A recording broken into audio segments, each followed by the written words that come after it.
In primetime news this evening, tighter restrictions. Prime Minister addresses high COVID-19 numbers over the past week.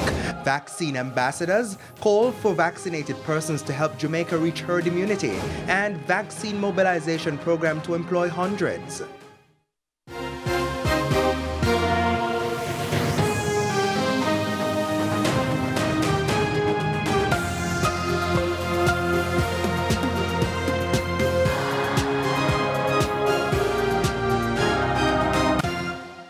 Good evening. Thanks for joining us for Primetime News. We're live on air and online at onespotmedia.com. I'm Herman Green.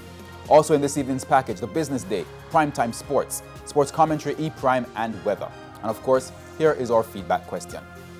This evening we are asking, with classes set to resume remotely, what would you suggest can be done to improve online teaching?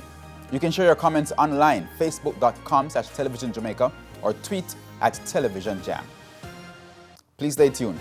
Primetime News returns right after this break.